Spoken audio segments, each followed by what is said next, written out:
इतना सुंदर घर अब शायद बन ही नहीं सकता। तो ये इसके अंदर अलग अलग घर है, इसे हम अपनी भाषा में चौकी कहते हैं। इसमें टोटल 3 चौकियाँ हैं, 2 मैंने देख लिया और तीसरी मैंने थोड़ी आगे शूट की हुई है। तो आज हम जा रहे हैं एवरीवन गंतरेड़ी को, जो कि है बाड़ा में। तो अभी मैं पंडाल में पहुंची और पीछे मेरी सारी बुआ जी आई हुई है।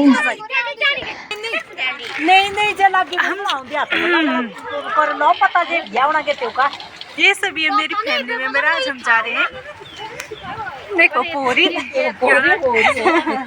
गंतरेड़ी को। हम जा रहे हैं गाड़ी में क्योंकि हम आगे नीरी तक जा रहे हैं।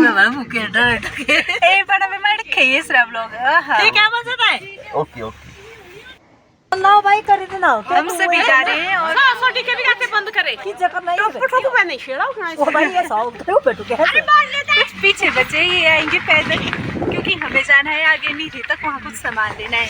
और जो हमारी धाम है वो है थोड़ा पीछे, इसलिए पैदल आ रहे हैं। की जगह सुनाओ रे गोकुल अब तो बड़े किलो स्टेशन था, यहाँ पर है मेरा मायका और है मेरे पंडार का जंगल। इसी जंगल से होते होते मैं कॉलेज और स्कूल जाती थी, क्योंकि हमारा कॉलेज और स्कूल आगे नीरी में था। आज मैं आपको दिखाऊंगी पर है ना।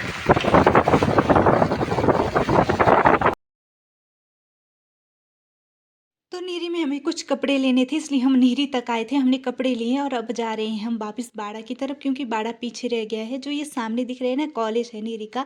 मैं भी नीरी कॉलेज में पढ़ी हूँ, लेकिन तब तक की बिल्डिंग नहीं बनी थी। हमारा तो पीछे ही था जहाँ हम पढ़ते थे। तो बहुत दिनों बाद आई थी, तो मैंने सोचा कि इस नज़ारे को कहीं ना कहीं अपने मोबाइल में कैप्चर कर लूँ। तो नीरी मेरे घर से 9 किलोमीटर आगे है और पंडाल में मेरा मायका है, तो वहाँ से 6 किलोमीटर था। तो हम कभी पैदल जाते थे और कभी बस में जाते थे। तो ये कॉलेज है, गवर्नमेंट डिग्री कॉलेज नीरी। तो मैं गाड़ी में बैठी थी, तो नज़ारा कुछ इस तरह का था। और आज ना ठंडक तो बहुत ज़्यादा है, हमें बहुत ठंड लग रही थी यहाँ पर, क्योंकि इन्होंने इतना वेट कराया ना, क्योंकि चिंटू और मामा जी गए थे यहाँ से कटिंग करवाने। तो ये हम बाड़ा में पहुँच गए और ये व्यू है पूरी नीरी का। तब हम पहुंच गए हैं और ये अपने बैग को लेने आए हैं। एक मेरी बुआ, एक दीदी, मैं बैग को लेने आए जी। हमारे बैग दे दो। ये को स्लाइस ले भी हो रही है।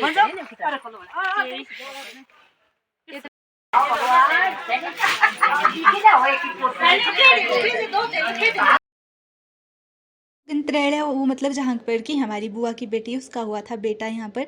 तो हम सेते में ले जाते हैं कुछ गरी, छुआरे, चावल, बच्चे के लिए कपड़े और चावल और घी और भी शायद इतना ही ले जाते हैं। और कोई कोई जिनका बहुत खास होता है, वो जिसके बेटा या बेटी हुई है, उसको कपड़े भी लेकर जाते थे। तो यहाँ पर उसको खोला जा रहा था और शगुन में ये हमें धातु देते हैं और मुझे भी एक धातु मिल गया था। तो ये थोड़े हमारे रिचुअल है पहाड़ के, जो कि हर घर में होते हैं जब भी किसी का बेटा या बेटी हुई है। तो ये सभी हैं, मेरी बड़ी मम्मी ये है और मेरी बुआ वगैरह सारे आए थे आज हमने। तो ये है हमारा न्यू बॉर्न बेबी और ये मधु क्यूटी पास सोए हुए थे और हम भी बैठे थे इसके चारों तरफ। मैंने भी थोड़ी देर इसको पकड़ा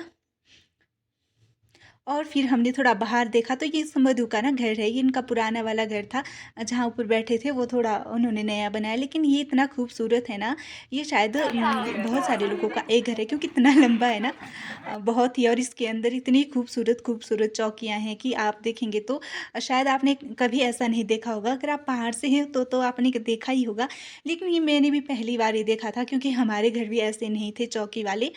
तो आप भी देखिए इन चौकियों को। इसमें ना टोटल 3 चौकियां हैं और तीनों बहुत ज़्यादा खूबसूरत है। तो इसलिए मैंने सोचा कि मैं इनको शूट कर लूँ ताकि मेरे ब्लॉग में तो रहेगी। तो ये थी इसकी सेकंड वाली चौकी। फर्स्ट वाली चौकी मैं नहीं गई, क्योंकि यहाँ पर ना रास्ता भूला जाता है कि कहाँ से निकलूँ कहाँ से जाऊँ। तो हम सीधा सेकंड वाली चौकी में पहुँच गए थे।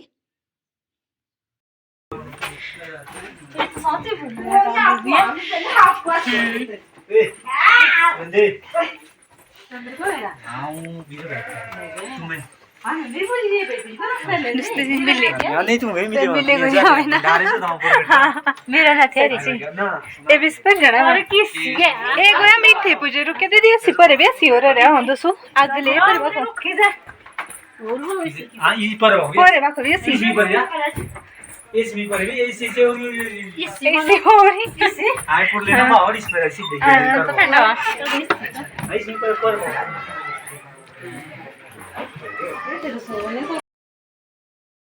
और ये है पहली चौकी जो भी बहुत ज़्यादा खूबसूरत थी। ये है 1 मंजिल वाली और जो बाकी की 2 चौकी है ना वो 2-2 मंजिल वाली है।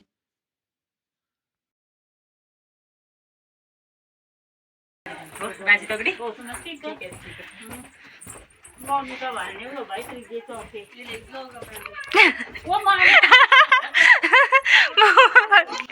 कर डर रही एसी पर है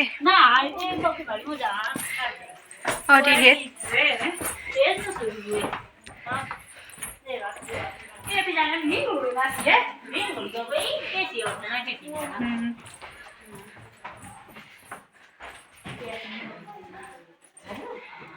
और ये तीसरी चौकी भी देखो कितनी ज़्यादा खूबसूरत है। हम भी देखकर हैरान ही हो गए थे।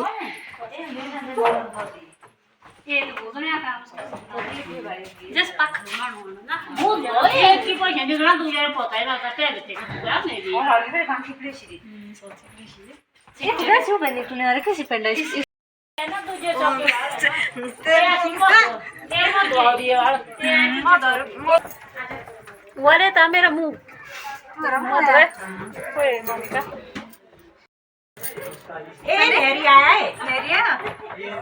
ठीक है गिरा बिजली तोड़ का ढोला को इतना खाइए रानी में। और अब हमें जाना था ऊपर वाले घर जहाँ पर कि मज़े वगैरह थे। तो ये अंदर ही अंदर से ना इस पुराने घर से उनके नए घर के लिए सीधा रास्ता जाता है और हमने सीधा एंटर कर लिया अंदर ही अंदर से। थोड़ा मेरा कैमरा भी यहाँ शेक हो रहा था लेकिन कोई बात नहीं, यहाँ अंदर हम सब बैठ गए और हमने एंटर कर लिया। और धाम खाने का टाइम हो गया क्योंकि भूख भी बहुत आ रही थी यार। 2-2:30 बज गए। हमने धाम धूम खाई और उसके बाद हमारा टाइम भी हो गया था जाने का।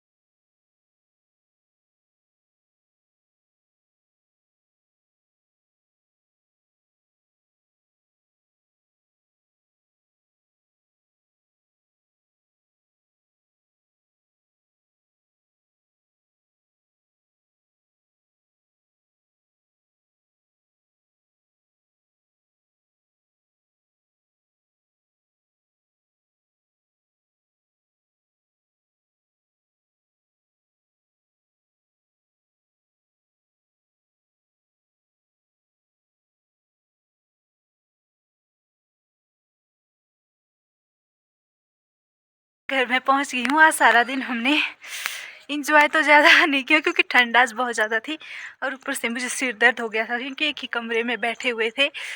तो हमने धाम खाई, उसके बाद हम सीधा पहुंच गए हैं। अब मैंने भी कपड़े बदल लिए हैं और फ़िलहाल मैं ऊपरले घर में हूँ तो नीचे की तरफ जा रही हूँ। तो लेकिन उससे पहले मुझे थोड़ा सा ना पुदीना लेकर जाना है क्योंकि आज मैंने लौकी का जूस पिया ही नहीं। तो धनिया लाने तो कौन ही जाएगा, मैं आज पुदीना ही डालूँगी। धनिया को रहने दो, इम्पोर्टेंट तो लौकी है भाई, है ना। फ़िलहाल जाके तो मैं चाय पीऊँगी सबसे पहले क्योंकि वो मेरी थकान दूर कर देगा। उसके 1 घंटे बाद अप्रोक्सीमेटली जूस बनाऊँगी। वैसे तो शाम को जूस नहीं पीना चाहिए लेकिन हमारी रसोई में बहुत ही तेज़ गर्मी है तो जब तक सोने का टाइम हो जाएगा तब तक वो डाइजेस्ट हो जाएगा और रात को खाना कम या फिर खाऊँगी नहीं, सीधा जूस ही पी लूँगी। 6 बजे पी लूँगी। और ये थोड़ा सा मिंट और देखती हूँ, अगर नींबू लाने का मन किया तो दुकान से एक आधा नींबू लेकर आऊँगी, अदरवाइज़ ऐसे ही पी लूँगी आज के दिन। रास्ता भी भयंकर ही ख़राब हो गया है यहाँ तो। आज के ब्लॉग में इतना ही दोस्तों, तो मिलेंगे कल एक नए ब्लॉग के साथ। आई होप आपको मेरे ब्लॉग पसंद आ रहे होंगे। Please like share and to subscribe my channel.